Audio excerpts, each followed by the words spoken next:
Ako ang bagong bouncer ng club. Meron ho kaming patakaran na bawal ang baril sa loob. Baka pwede yung i-deposito muna. Ano? Eh, dati na namin ginagawa to, ah. Sino naman may sabi niyan? Sir, for security reasons lang po. Sino ang inuutos-utusan mo kami? Ha?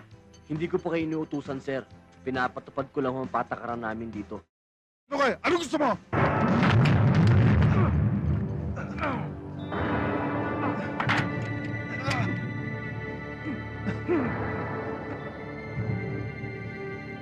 Boss, maraming tao. Wala naman problema, sir, eh. I-deposito lang niyo yung mga baril ninyo.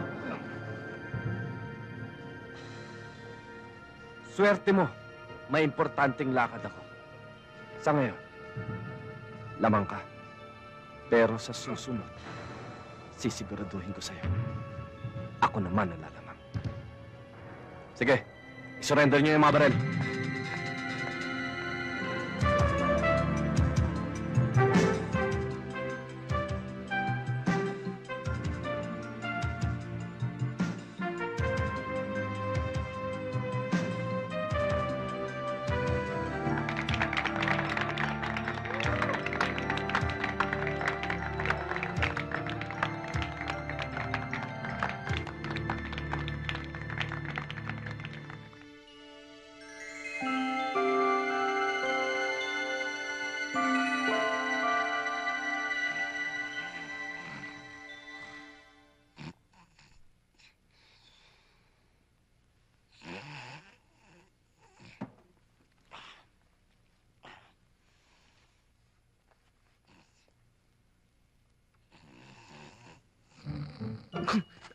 Aray!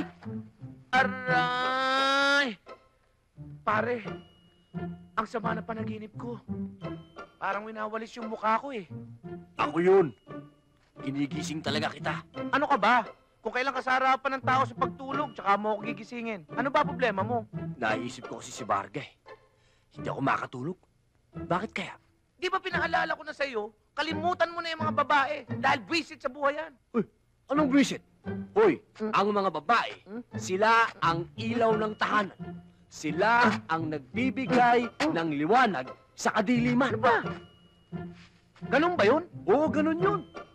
Pero alam mo, palagay ko, si Varga, sa'yo may gusto. Parang ikaw ang kursunada. Hinahabol ka. Sa akin may kursunada? Ako ang hinahabol-habol? Oo. Alam mo, napansin ko rin yun eh. Mukhang tingin siya ng tingin sa akin eh. Palagay ko, tama ka.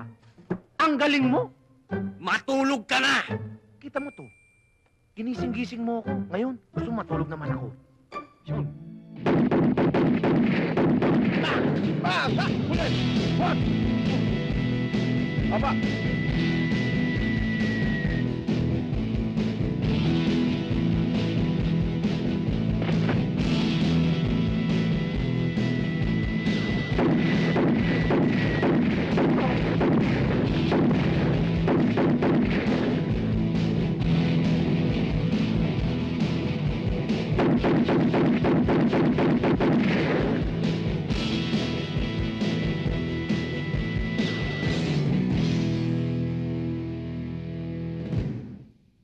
Pumayag akong sumali ka sa contest dahil sport itong papasukan mo, anak.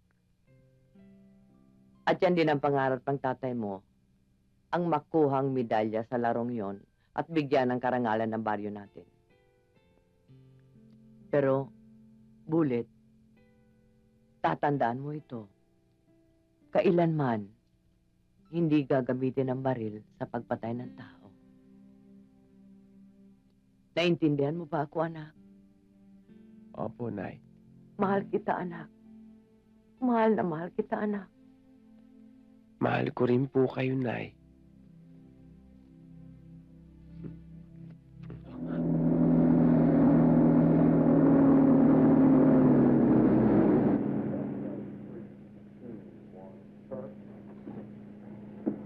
Nay, bakit may TV, di ba? Sa bahay lang may TV. Bakit sa bus may TV rin? Alam mo, Bulet, para hindi mainip ang mga tao sa biyahe. Para sandali lang, makakarating na sila sa destinasyon nila. Kaya yan. Ulit. Ulit, anak. Tanda mo, huwag mong kalilimutan yung tinuro ko sa'yo tungkol sa tamang paghawak ng baril pag nandun ka na sa kompetisyon, ha? Opo, Tay. Para hindi ka ma-disqualify. Naintindihan mo ba? Opo, Ha? Tay. Opo, Tay. Tay, Hmm. anong ibig sabihin ng you have the right to remain silent? Nasa batas yun. Kailangan malaman ng isang hinuhuli ang karapatan niya. Sa isang pulis, tulad ko, hindi basta baril ng baril doon sa hinuhuli niya.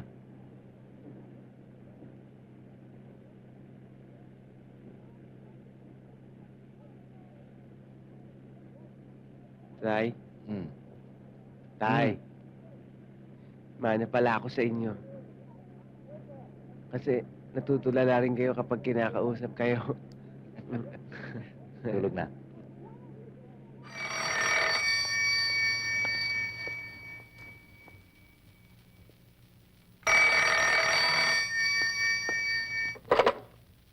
Hello?